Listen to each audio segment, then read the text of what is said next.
ନମସ୍କାର, ଜୟ ମା ଶାରଳା ସାଙ୍ଗମାନେ। କେମିତି ଅଛନ୍ତି ଆପଣମାନେ? ଆଶା କରୁଛି ଆପଣମାନେ ଭଲରେ ଥିବେ। ମୁଁ ପୁରା ବଢ଼ିଆ ଅଛି। ଆପଣମାନେ ଗୋଟେ କଥା ଜାଣିଛନ୍ତି ଯେ କ୍ୟାମେରା ଆଗରେ କଥା କହିବାଟା ଆଜ୍ଞା କ'ଣ ଏତେ ସହଜ? ସହଜ ନୁହେଁ ଆଜ୍ଞା। କାହିଁକିନା କ୍ୟାମେରାକୁ ଦେଖିଲେ ମଣିଷର ଇଚ୍ଛା ଶକ୍ତି ଯାହା ଥାଏ କହିବା ପାଇଁ ଭୟରେ ମଣିଷ ଗୋଟେ କହିପାରେ ନା। କାହିଁକିନା ଗୋଟେ ମଣିଷ ଜୀବନରେ ତା କ୍ୟାରିୟର ଗଢ଼ିବା ପାଇଁ ତାକୁ ବହୁତ କଷ୍ଟ କରିବା ପାଇଁ ପଡ଼ିଥାଏ।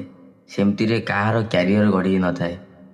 ବହୁତ ଦିନ ରାତି ଏକ କରିବାକୁ ପଡ଼ିଥାଏ, ପରିଶ୍ରମ କରିବା ପାଇଁ ପଡ଼ିଥାଏ। ଆଜି ମୁଁ ଆପଣମାନଙ୍କୁ ଏଇ କଥା କହୁଛି। ଆଜ୍ଞା, ଏଇ କଥା କହିବା ପାଇଁ ମୋତେ ବହୁତ ଦିନ ଲାଗିଯାଇଛି। ପାଖାପାଖି ସୋସିଆଲ ମିଡ଼ିଆରେ ମୁଁ ଆଟାଚ୍ ହେଲି 2 ବର୍ଷ ହେବ। ଆଗରୁ ତ ମୋର ଆଇଡ଼ି ଥିଲା, ଏବେ ମୁଁ ଆଟାଚ୍ ହେଲି ଏବେ 2 ବର୍ଷ ହେବ।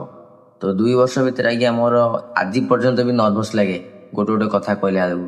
କାହିଁକିନା ଆଜ୍ଞା ଇଏ ହେଉଛି କ୍ୟାମେରା।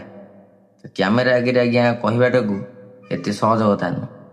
ତ ନିଜର ଜୀବନ ଶୈଳୀ, ନିଜର ଚାଲିଚଳନ, ନିଜ ମନ ଥିବା ଦୁଃଖ, ନିଜର ପରିସ୍ଥିତିକି ଏକାଠି କରିକିରି ଆଣିକିରି ଆପଣମାନଙ୍କ ପାଖରେ ପହଞ୍ଚେଇବା ଏତେ ସହଜ କଥା ନୁହେଁ। ଆଉ ଗୋଟିଏ କଥା ଜାଣିଥିବେ କି ଯେଉଁ କହନ୍ତି ଲୋକଙ୍କ କଥା, ଆଜ୍ଞା ନିଜେ କର୍ମ କଲେ ନିଜର ପେଟ ପୋଷି ହେବ।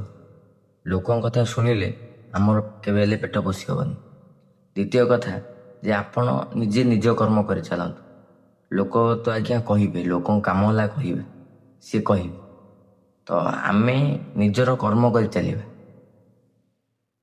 ନିଜର କର୍ମ ହିଁ ନିଜକୁ ସବୁ ଜାଗାରେ ପରିଚୟ ଦେବ।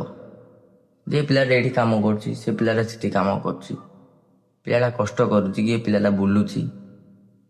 ଆଉ ନିହାତି ଭାବରେ କାହିଁକି ନା ଏଠି ଗୋଟେ କଥା ଜାଣିଛନ୍ତି, ଲୋକ ଏଠି କର୍ମ କଲେ କହିବେ, ନ କଲେ ବି କହିବେ।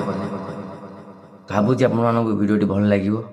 କାହିଁକି ବହୁତ ସମୟ ବସିଲା ପରେ ଗୋଟେ ଛୋଟ କଣ୍ଟେଣ୍ଟ ଭାବିକିରି ମୁଁ କହିଛି। ରହୁଛି। ଜୟ ମା ଶାରଳା।